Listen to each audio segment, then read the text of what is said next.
Caro presidente desta sessão, nosso vice-presidente Jorge Viana, senhoras e senhores senadores, nossos telespectadores da TV Senado, ouvintes da Rádio Senado, mais um final de semana trágico no meu estado, senador Jorge Viana. A polícia está investigando um acidente de um ônibus que vinha de Cidade Leste com vários turistas. O acidente deixou 4 mortos e 33 feridos, entre os quais 5, pelo menos, em estado muito grave, no hospital em Passo Fundo. A suspeita de que o excesso de velocidade numa curva muito perigosa aumentou os riscos pela forte chuva que caía naquele momento sobre a estrada. Essa é a hipótese que está sendo investigada para esse acidente, com esse ônibus de turismo lotado de compras feito por passageiros. O veículo era da empresa Turis Prata, retornava a Nova Prata, um município da região nordeste do estado, após uma viagem a essa cidade no Paraguai, despencando de um barranco na RS 135, que liga Passo Fundo a Jacutinga, que fica a mais ou menos 320 quilômetros de Porto Alegre. Esse acidente ocorreu às 7h45 de domingo, quando o veículo caiu numa altura de 300 metros no quilômetro 2 dessa rodovia. O motorista teria se perdido numa curva e capotando o barranco abaixo. Ponto frequente de acidentes, a curva fica posicionada entre 2 retas, com velocidade máxima de 60 km por hora. Para verificar se o veículo estava acima do limite, a Polícia Civil determinou a perícia do tacógrafo. Segundo a delegada, a plantonista de Passo Fundo, Carolina Goulart, que atendeu à ocorrência, todos os sobreviventes serão ouvidos pela Delegacia de Trânsito. Os primeiros levantamentos feitos pela polícia indicam que o veículo Scania modelo 1997 estava em condições regulares para operar. O motorista também foi submetido ao teste de bafômetro, que deu negativo. Seria uma irresponsabilidade adiantar alguma coisa sobre a causa. Em princípio, parecia tudo regular. Vamos analisar um possível excesso de velocidade, foi o que disse a delegada à imprensa do meu estado. Integrante do Comando Rodoviário da Brigada Militar de Passo Fundo, o sargento Inédio Piscini reforça que a curva em que o coletivo capotou é conhecida por ser muito perigosa. É comum veículos grandes não conseguirem vencer essa curva. Esse é um ponto que não tem acostamento. Dificultando ainda mais a situação de quem trafega por ela. Uma barreira de proteção havia sido colocada no local, mas foi quebrada devido à queda de um caminhão no local há poucos dias. Como eu disse, 5 feridos estão em estado grave. Nesse final de semana, incluindo esse acidente, só no final de semana, foram 15 pessoas que morreram de acidente no meu estado, incluindo o feriado de finados. O acidente mais recente ocorreu exatamente um Gol e uma caminhonete bateram de frente na 468 em Palmeira das Missões. Morreu o motorista do automóvel de 41 anos. O acidente mais grave foi esse que eu acabei de relatar ali na região de Passo Fundo.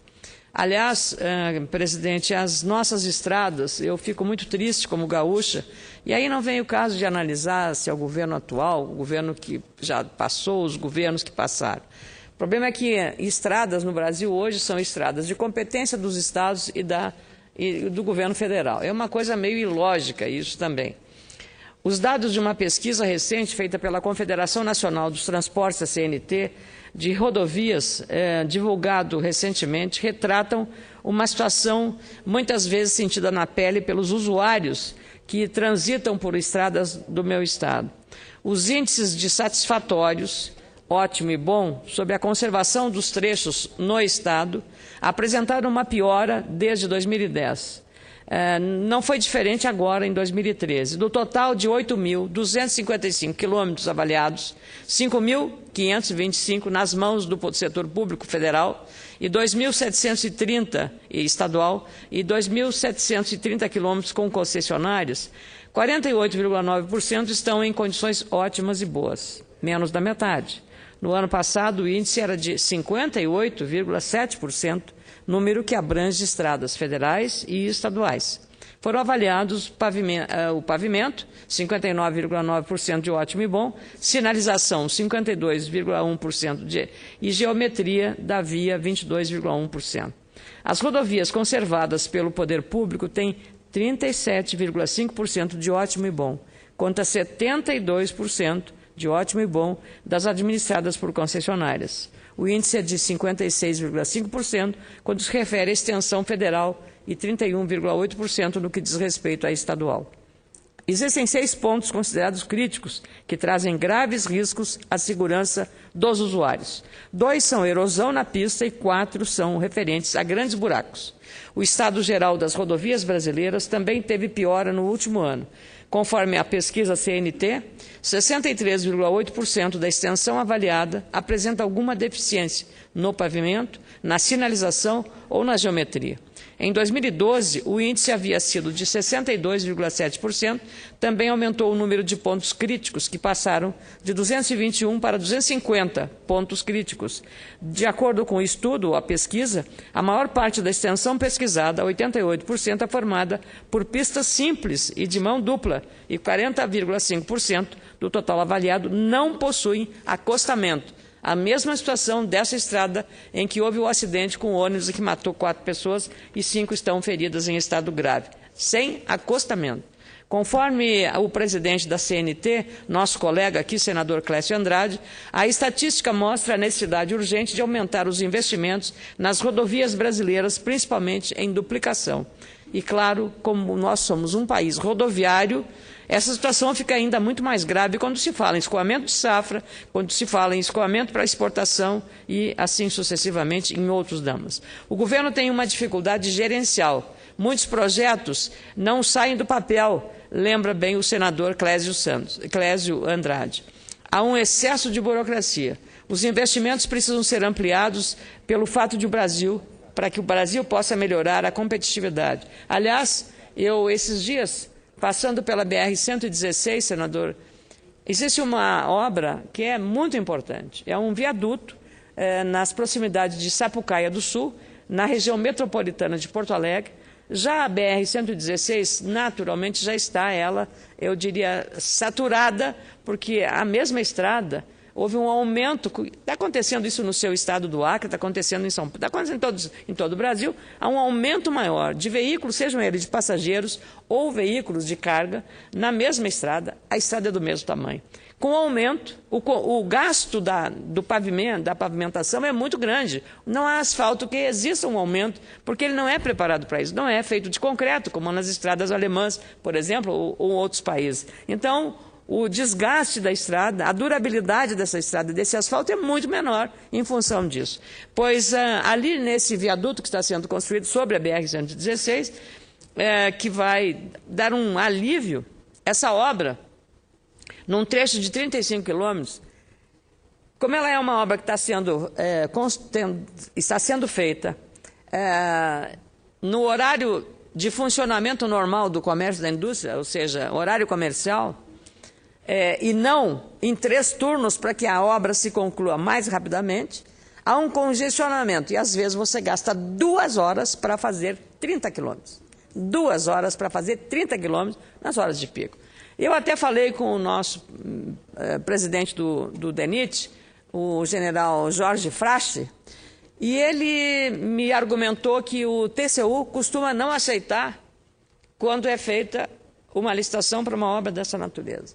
Ora, eu acho que aqui, de novo, se fala sobre a questão dos investimentos. A gente tem que calcular o custo-benefício de uma paralisação sobre toda a economia, porque aí tem uma regra da licitação que não pode contratar em 3 turnos, e o impacto negativo disso sobre o cidadão, que está pagando essa conta. Todos estamos pagando essa conta. E o número de acidentes e o atraso. Então, eu diria assim, o prejuízo causado por isso é muito maior do que fazer uma mudança na lei da licitação e fazer o contrato. Pagar 10% a mais para que a obra seja feita mais rapidamente, acho que é um negócio muito melhor.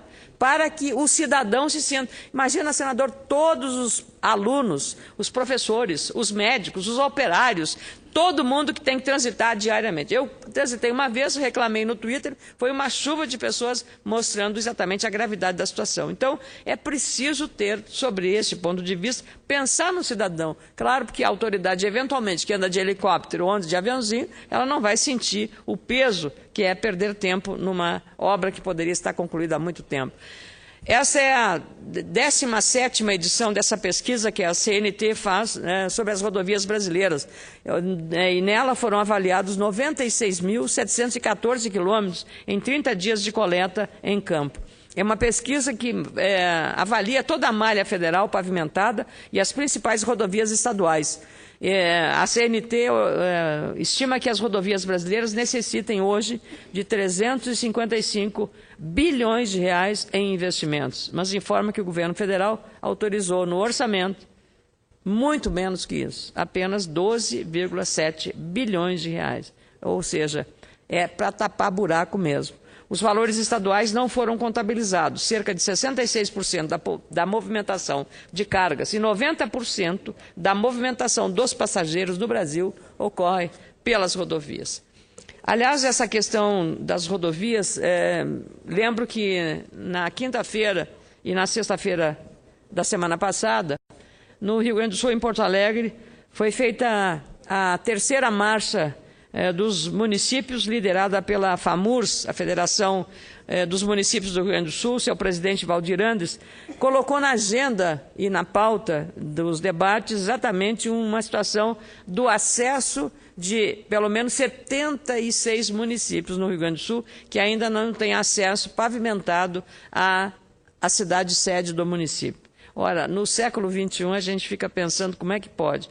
Então, nesse caso, não há acesso pavimentado, o asfalto ainda é um sonho, sinônimo de esperança e progresso, como ficou claro nessa mobilização municipalista liderada pela Federação dos Municípios Gaúchos. Nesses rincões gaúchos, as cenas de homens a cavalo e de carroças puxadas por bois fazem parte de um cotidiano e de um cenário, eu diria até meio romântico, mas é um sinal também da situação em que estamos vivendo na falta de modernização no transporte. As estatísticas escancaram as consequências de mais uma década de descaso e de atraso. As comunidades em que a ligação com os grandes centros se dá por meio de vias de terra e pedra, são muito mais pobres e bem menos desenvolvidas. Aliás, quase metade dessas 73 cidades gaúchas está entre os 100 últimos colocados no ranking estadual do Índice de Desenvolvimento Humano Municipal. Nesses municípios, a rotina é marcada por isolamento, acidentes, veículos danificados, dificuldades para escoar safra, produtos mais caros nas prateleiras e problemas de saúde provocados pela poeira, que juntos essas localidades somam cerca de 220 mil habitantes. São negativamente impactados pela falta de pavimentação entre a rodovia principal e a sede do município. Aliás, vale lembrar o que disse a engenheira de produção Maria Fernanda Ijar, dizendo que a falta de acesso pavimentado em municípios do interior gera um fenômeno ainda mais perverso: a concentração de desenvolvimento econômico em regiões que já têm infraestrutura. O resultado é a migração e bolsões de pobreza. Foi exatamente o que aconteceu numa pequena cidade no noroeste do meu estado, chamada Porto Vera Cruz. A população dessa cidade, que é banhada pelas águas do rio Uruguai, caiu 25% em uma década e o comércio parou. A barca que fazia a travessia Brasil-Argentina de 200 veículos por dia até a década de 90, hoje transporta metade por semana. Indústrias e turistas agora desviam do município, optando por caminhos asfaltados que antes não existiam. Então, a questão da rodovia, presidente Jorge Viana, ela é fundamental, a qualidade de uma estrada.